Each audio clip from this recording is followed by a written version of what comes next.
Nolan Arenado, obviously an alumni of El Toro. Have you gotten a chance to run into him since? Yeah, so he actually trained at UCI a little bit. And yeah, same thing at El Toro. We kind of just like talked about swings and stuff. But yeah, he would just come and train because he loved the field, El Toro's field and UCI's field, just to take ground balls, to hit BP. But yeah, it's always cool when a big leaguer is coming to your field and you just watch how they go about their business. It's a super professional way, and yeah, he's a good ball player.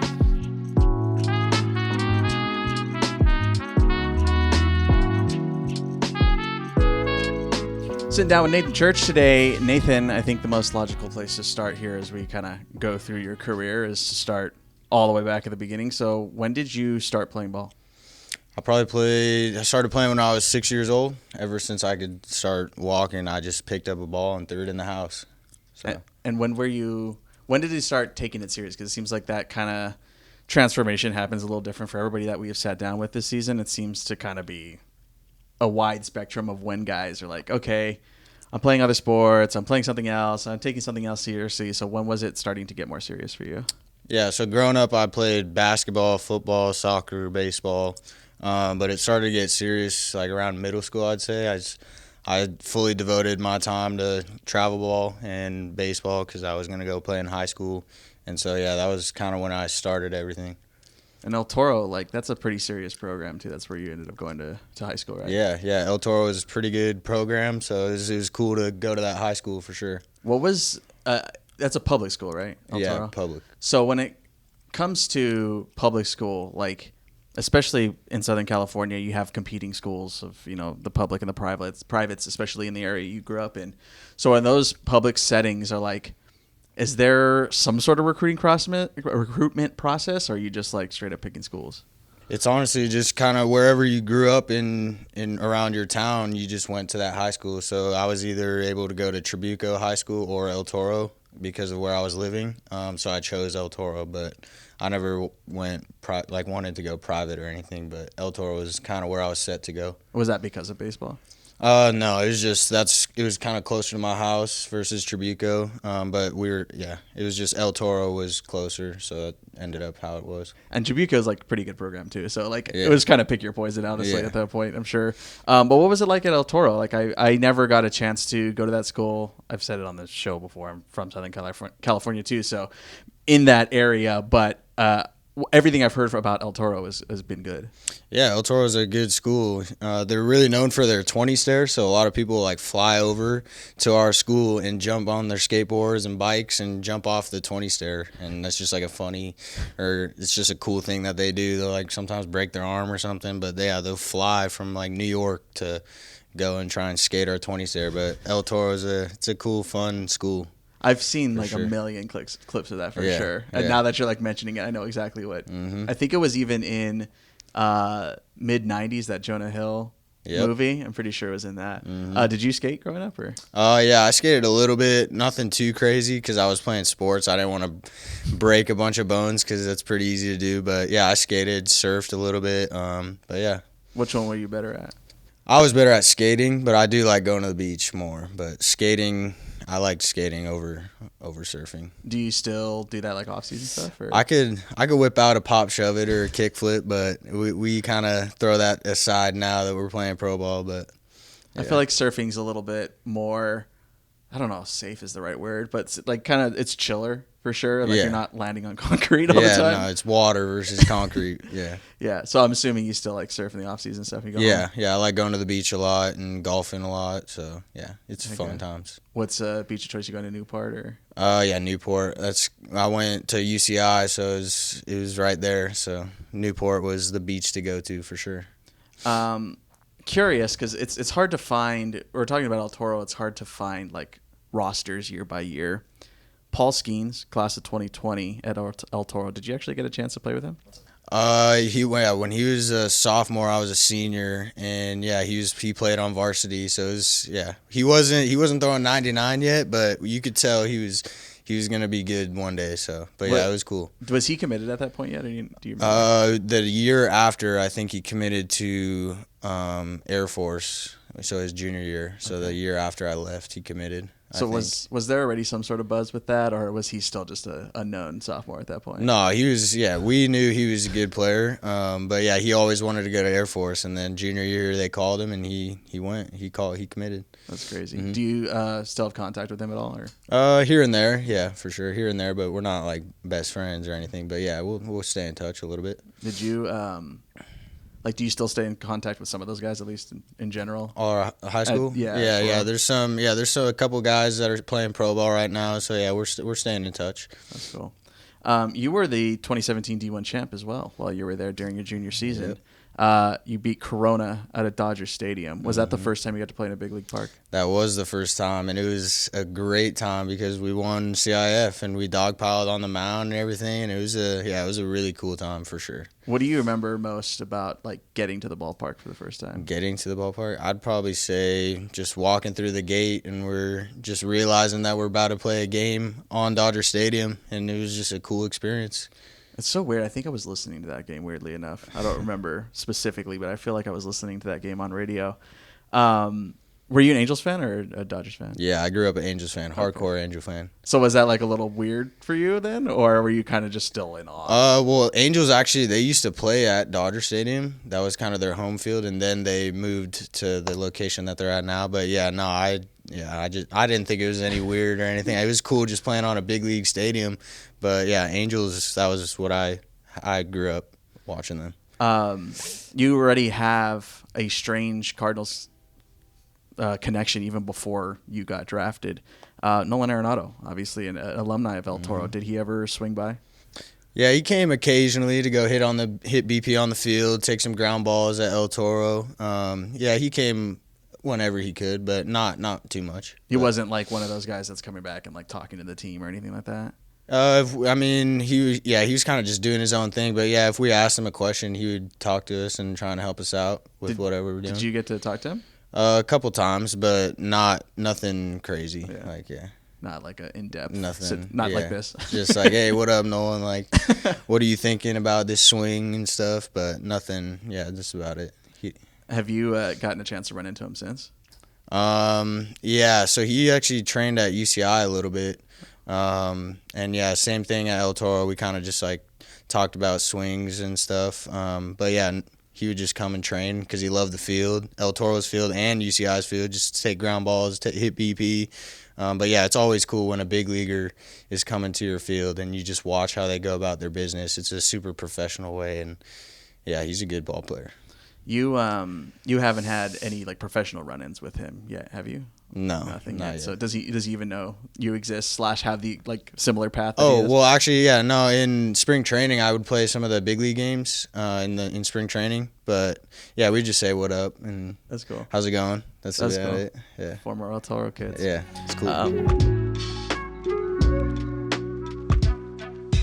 Church goes into a dive. He did it again. Are you kidding me? You've talked about UC Irvine a lot, obviously. So when did that process start for you going from El Toro to UCI? Going into my junior year was when I was doing the whole recruitment process and realized I wanted to go to UCI and continue my career at UCI. And yeah, so junior year I committed, and then yeah, 2019 was my first year at UCI. What is that recruitment process for you like? Because we asked Max Ragic about it and going to UCLA. Like UCLA approached him, and that was his dream school, and it was one and done. He never talked to a single other school ever. That's crazy. So was that like you, or how did it work for you? I talked to a couple other schools, but I always grew up going to UCI games too, sliding down their grass hill in right field and watching their games, going on the field and getting our autographs from the team. But yeah, I didn't realize I wanted to go to UCI until they called me and offered, and I was like, okay, I want to go and play at UCI because I grew up going to their games, so it was cool. Yeah, and I maybe you had a similar growing up that I did. Like college games, there don't have the same grandeur as professional games, obviously, because you're just inundated with professional sports. All over the place, every sport, like you got something, especially now with football being there. So it's like for college, like I didn't grow up going to a bunch of college games, but I mean, you did. So that's a little different. But my understanding is you were a two-way player too for a little bit. I did. I was on the mound for a little bit when I went to in high school. I pitched, and then UCI. I was also going to two-way, and then I ended up getting Tommy John my freshman year. So after that, I just kind of called it quits and was just stuck to the outfield. Was it like an obvious thing? Like as soon as you got diagnosed, you're like, okay, we're done, or were you still fighting the urge to pitch? No, I definitely wanted to pitch when I came back, but it took a long time. I still had pain when season started my sophomore year, so I just kind of stuck to the outfield, and it was just too much. It wasn't enough time for me to hop on the mound again. But I kind of do regret not two-waying, and I did want to pitch, but it is what it is. I'd stick with the outfield. What were you throwing back then? I was topped out at 90. Okay. Yeah, 90. That's not bad. So nothing crazy, but it was cool. I like pitching. That's not bad for like a freshman. Like that's not terrible. No. And what were you secondary stuff or? Yeah, my best pitch was a changeup. It was like 73 miles an hour, just whip down changeup. But it was fun. I liked pitching. It was cool. I think if we get a little deep, it's been a while now, so I'm assuming your elbow's fine now. Oh, it's great. So if it gets to it, I think you gotta tell Jose like I'm ready. Yeah, no, if we're down by a lot, then I'll tell him I should be the first guy in there and let me throw some heat, but throw all that 90 in there. But nah, yeah, we'll see. Because you haven't had that opportunity yet. Right? No, yeah. not yet. I think probably not, but it would be sick to do that. You gotta talk to Jose, man. I feel like he'd let you. Yeah. If there was one guy to go for it. But like, yeah, they already got some experience. 2021 though, back on the offense side, 100 hits that season. What do you remember about that season? Honestly, I just remember our team. It was a good ball club. We made it to a regional, played at Stanford, and we had a 40-win season, which we didn't really do in a long time at UCI. So it was a really cool accomplishment for us as a team. But as far as hits go, I didn't really pay attention to that, to be honest. We kind of just wanted to win and just get to super regional and win, go to Omaha and do all that. But yeah, it was a good ball club to be a part of for sure. You broke the school record at 95, and again, you finished with 100. Mm-hmm. It's kind of hard. I feel like every time I run into this, the media or whatever communications people, they seem to always know what's going on, but the players don't necessarily always get that. When did you find out you were at least getting close? I honestly didn't even know that there was that record, and I was close to it until they posted it on Instagram. It was like, oh, I did that. I didn't. Oh, so when they posted that you broke it. Yeah, I didn't even realize that I was even close. I was just sticking to trying to win every game and just go as far as we could go. Honestly, but yeah, I didn't even know until they posted it. That's amazing. It was pretty crazy. You did have 4 hits in that last game of the season, so you entered that game against Stanford with 96. Did you know you had 96? Were you trying to get to 100? I think so, if I remember correctly. It'd be cool to get 100 hits, but like I said, it was just we wanted to win, and I didn't really care how I did. It was just if we won and made it to the Super and so on and so forth.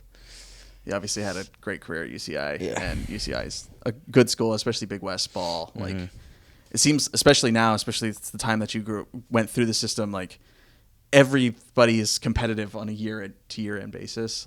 It could be anybody's division, which I think is awesome. Yeah.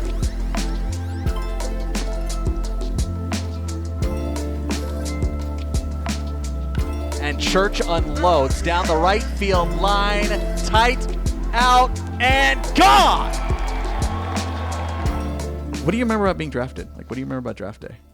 I was sitting at the house with the family, and I just remember on the third day, I got a call from the St. Louis Cardinals in the 11th round, and they said, "Hey, do you want to play for the St. Louis Cardinals?" And I was happy, and I was like, "Hell yeah, I'll play! I'll play pro ball. I want to go."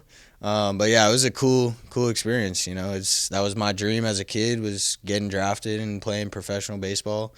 So it was definitely a special moment. 11th round. By then, the MLB Network coverage is just the phone call, right? It's no longer them sitting down. You can put it up on your TV, but yeah, it's not. There's no video or anything. It just kind of says your name, but it's still cool to see your name on the screen and to get the call.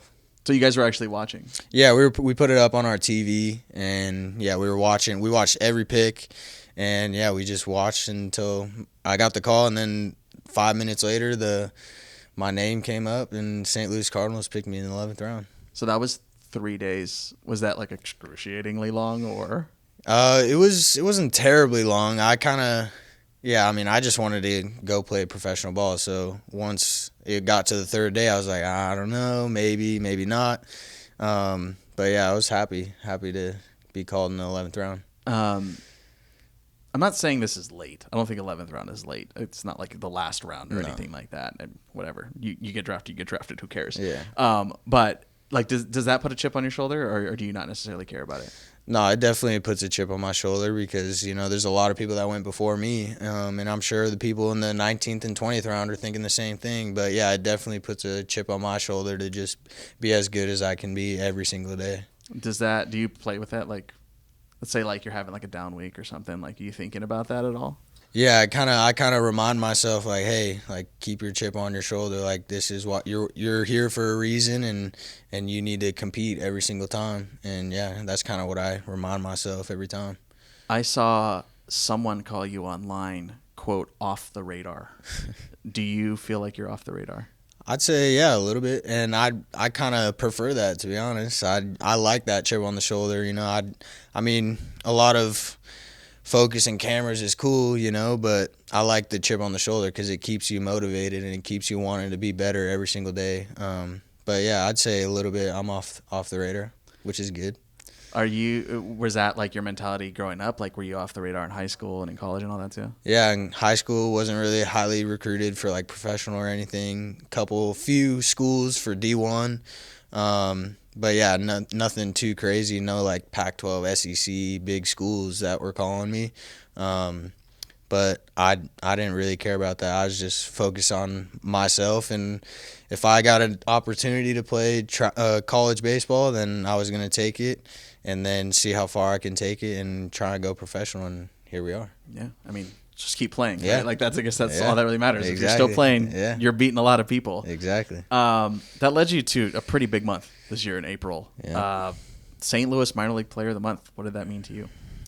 It was definitely a special accomplishment. It's always cool to get some notoriety for how you've been playing. But to a lot of credit, we've been playing really good baseball, especially in the month of May as Springfield Cardinals. We started off 9-0, 10-1. We had 20 wins before we had like 3 or 4 losses or something. We were on a roll. So it's always good when your team's playing good too. It's pretty easy to play well when your team is also playing well. So we've been doing a pretty good job and trying to keep it rolling. How do you think your development's been going so far? Development's been going well. I've been talking to all my coaches, hitting coaches, Lahair, and they've all been really helpful. Whether it's the stealing aspect, playing defense, and hitting the ball for more line drives.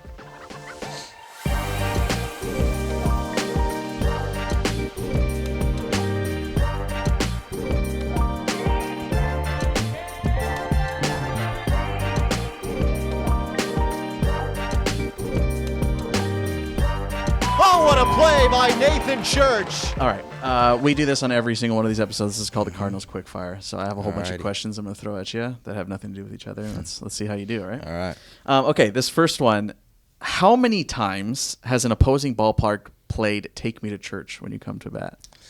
I don't know. I'd probably say 2 or 3 times maybe. That's it? Yeah. I feel like that would be like every single time. Yeah, you would think because Church is in my name, so you would think. But yeah, I think maybe 2 or 3 times. Because even like Alex Jensen, our play-by-play guy, he has like a line for you in the game notes, like following all your stuff, and it's "Take Me to Church." Like I feel like that would just be overwhelming. Yeah, no, I mean, yeah, I've only heard it about 2 or 3 times, different ballparks, but I mean, yeah, it's in my name, so it makes sense. That's genuinely surprising. Yeah. What was your first job? My first job was I worked at Ralph's so we did grocery store. Yeah, grocery store. So it was like I get the groceries and put it in like the fridge, and then they would come and pick it up, and I would just take the bags out. So we basically shop for them. It was like e-commerce shopping. Like the mobile order people. Yeah, like the mobile order stuff. So I worked at Ralph's. So you had to pick out like fruits. I would go and pick out all the stuff, and then wait for them to call and hey, we're here, and then I'd go bring out the groceries to them. Oh gosh, did you ever have anything bad happen with that? Like, did you get an order wrong or? I did not get an order wrong, but I did have surgery while I was doing the Ralph, so I was doing it one-handed, which is pretty crazy. I did all with my left hand. It was during Tommy John, after Tommy John? No, it was one of my wrist surgeries that I was doing it, and so I had to do that for one-handed, but it was fine. How long did you do that? I did that for like a few months, and then when school started, I stopped. But was that your worst job? No, I wouldn't. I mean, I really only worked like Ralph's and then did Uber Eats. So I guess Uber Eats might be a little worse. I guess I don't know because you got to drive a bunch of places, but yeah, it was fun. A lot of food. Yeah, that's a lot of food. I'm a food guy, so I like food. So, okay, well, what's your favorite food? My favorite food is Mexican food. Okay, so I like, what are you rocking with? Like quesadillas. I like quesadillas. Is mine. Yeah. There's some decent Mexican food out here. Yeah, there's some. I've been to a few joints over here. Yeah, it's been good food over here. Heck yeah, dude. I love that. You talked about your speed and that you've been stealing bases and stuff like that. Mm-hmm. You currently have the fastest time home to first. Right. When did you realize you were fast? I feel like I've always been kind of fast ever since I was a kid, honestly. But, I mean, you never really know how fast you are until you get older and they start timing you. But, yeah, I'd probably say in college, I think one time I, like, laid down a bunt and ran to first, and I got out. But my coach was like, hey, come here. You just ran, like, a blah, blah, blah. And I was like, what? No, I didn't. Like, that's crazy. But yeah, so I'd probably say like high school or college. But took a while then. Yeah. My understanding on this, correct me if I'm wrong. Your younger brother Maddox was a high school quarterback. Mm-hmm. Could you throw a football further than him? Probably not, because I did not play tackle football. So I'd probably give it to him. I'd give him the reins. But he can actually throw with both arms, which is crazy. Yeah, I was gonna ask you that. Okay, yeah, I saw a video of him or a picture or something of him throwing with both arms. When did that come about? When in high school, I was playing in high school. He'd like throw the tennis ball against like a brick wall, and you just throw with both arms. And we're like, dude, he's throwing with both arms. That's crazy. And then he played baseball for a little bit, and we got him on the mound, and he was throwing with two arms. So it's pretty special that you can do that. That's pretty rare. Did he have one of those gloves? Yeah, he had the 6-finger glove and everything. We got him that, and yeah, he liked it. Cool. Have you faced him? I faced him one time, and I grounded out. So he's got the winning on that. I'm assuming he's lefty on that. Yeah, he was lefty matchup. Okay. Yeah, that's crazy. Mm-hmm. I've seen this season, and I'm curious if you have the backstory on this. I've seen Jacob Bushberger do this arrow thing with 2 outs. Do you know what that's all about? It's just like 2 outs. You're picking up the arrows and you just shoot it. I don't know. There's nothing really crazy behind it. It's just 2 outs, a 2-out thing that we do. Is that a his thing or is that a whole team thing? It's kind of like I'd say it's kind of a team thing. Not everybody does it, but yeah, a few people do it. How did that start? Honestly, I don't even know. We just kind of did it, and we're like, oh, that's kind of cool. I don't know. On the same breath, I've seen you after a homer or on your way after a double flash the rock and roll horns when you're rounding first or something to that effect. How did that start? Yeah, so when we hit home runs, we'll usually do that. It's just pointing to the pitchers like, hey, we got you, you know. Like if we hit a home run, it's like, hey, we're behind you guys. And so that's kind of the reason behind it. Did you start it or did somebody else? No, I think it's been around for a little bit. Like colleges do it. Well, sure. I just didn't know like this team specifically. Oh, specific team? Nah. But yeah, we did it too. That's cool. Yeah. Do you have a talent that you wish you had? A talent that I wish I had. And a lot of guys like, I wish I could sing or anything like that. Probably do a backflip. Probably. I mean, I probably could, but I feel like if I tried to do it right now, I'd land on my head. So I'd probably say do a backflip. Do you do a front flip? Like on a trampoline? I could do a front flip into a pool, yeah. Okay. But on the ground, I'd say backflip. Like land for sure. Yeah, that'd be sick. That'd be cool. Yeah. We'll start working on it. Yeah. We get Wolfie to help you out. Yeah, we'll get Wolfie down. Do you have a hidden talent? I mean, you've already told me about your surfing and skating, but hidden talent? Else? I play a pretty good billiards game. I'd probably say is my my hidden talent, I guess. Any trick shots or just straight up? There's some trick shots in there, but mainly just playing the game. Okay. Yeah. Okay. We got to get you. Man, we can do another video on that. Trick shots for church. Man, I'm nailing these names lately. Magic, trick shots for church. Yeah. Okay, last one I have for you today. One pitcher, alive or dead, who do you want to stand in the box against? I'd probably say Sandy Koufax, lefty-lefty matchup. Okay. That'd be tough. Do you have any idea how you would attack that? Like what you're looking for? I mean, you got to lay off that curve because that's, Yeah, no, I'd probably have to sit fastball and try and hit it down the third base line, close my eyes, hope I hit it probably.